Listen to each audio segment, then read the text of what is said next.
What are your favorite introductions in all musicals? What should constitute a great opening?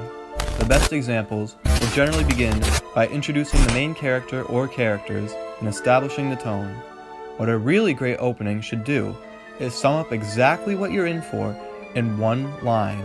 Arguably no opening line in history has been able to better foreshadow, or in this case, warn the audience exactly what marvels are in store better than this. I'm waiting for my portal to load. My brain's gonna freaking explode. Wow.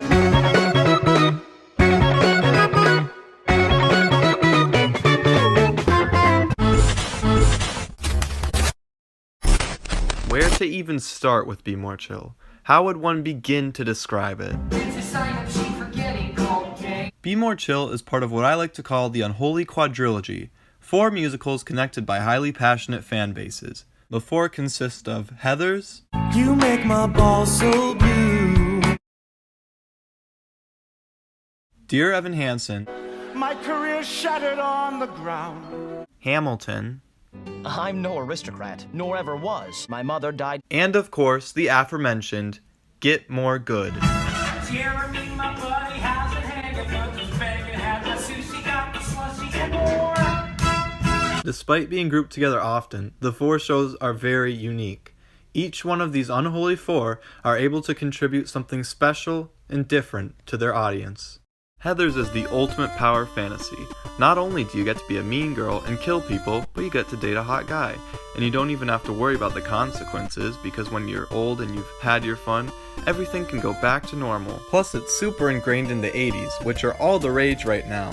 Which means that a film adaptation of the musical adaptation of the 1980s film will be made with Finn Wolfhard any day now. Dear Evan Hansen gives you the exact opposite of this in a harsh reality. Audiences can easily relate to the awkward kid with hairy arms who juggles intense anxiety and depression almost as much as he juggles his voice. Hamilton contributes being, well, good, I guess. The story of a founding father in early America is a far cry from these 3 high school musicals about losers. Basically, the only similarity I can see is that all hell breaks loose after a main character lets his horniness get the best of him. A running theme in these 4 shows, believe it or not. But what is it about Be More Chill that sets it apart from every piece of media ever created in history? That is a very, very, very, very difficult nut to crack. And this is why I have hopelessly devoted the past 9 months of my life to working closely with doctors, consultants, lawyers, and psychiatrists to determine exactly what makes Be More Chill, Be More Chill. My final and official conclusion is... well, actually I should probably listen to it first.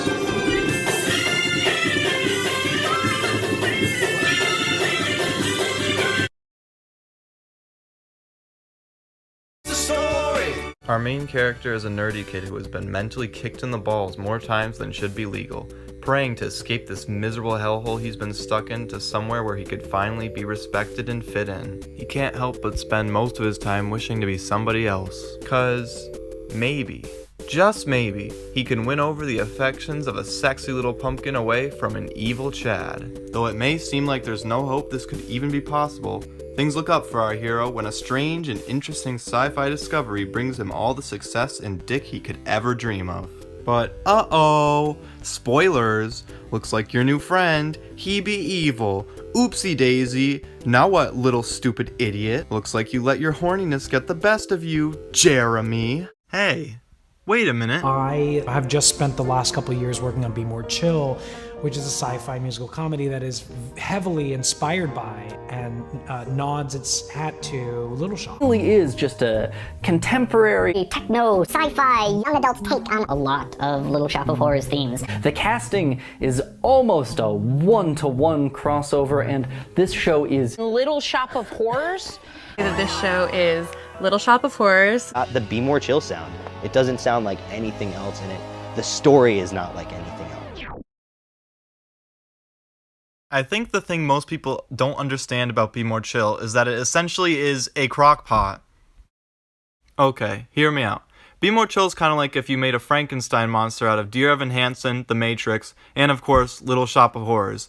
And you guys are gonna have to trust me on that one, because I was in Little Shop of Horrors. I'm the last survivor of that. All those years ago, doing that play, I could have grown up to be anything, anyone. I was a blank slate back then. And now I'm recording a video of Be More Chill, alone. It is my professional opinion that Be More Chill's key to success is its execution. If you merely look at the story on a surface level, it appears to be just an amalgamation of random stories, just presented as a musical about losers in high school. Oh no, I always sweat this much. But once you take a closer look, you will realize that it is not only the greatest representation for the LGBT community in fiction since the 2006 film Barnyard, but also contains some of the strangest single pieces of dialogue and moments since, well, Barnyard. I mean, let us not forget that in the official canon of Be More Chill, the rapper Eminem dies. So you watching this right now is probably thinking, oh, I get it now. It's so bad that it's funny, like The Room or Love on a Leash. 'Cause I'm a dog and it hurts my feet when it's hot outside. And to that I say, yes and no. To me, there is only one way you could describe Be More Chill, and that is to say that it is beautifully inauthentic. At the same time, it is an authentic piece. It is also a comedic farce. I think I just blew my bar mitzvah money on a way too great tic-tac. You see, if you wanted to make a parody of Be More Chill, you just couldn't. It is in fact already a perfect parody of itself. Aren't you gonna wash your hands? The dialogue is too perfect, it almost feels like it's some scheme by the producers to create the most generic ever High School Musical. And then the people ate it up. They loved it. People in the South Pole were watching it. Flip the tube on there, will you, Herb? Oh, there's never anything new on TV, Don. Hey, at least we can warm our feet by it. Is it really true? I'm your favorite person. Yes, we're never not gonna be a team. So, What do you think of this channel? well, my feet are warm. You do gotta wonder if there is any self-awareness there.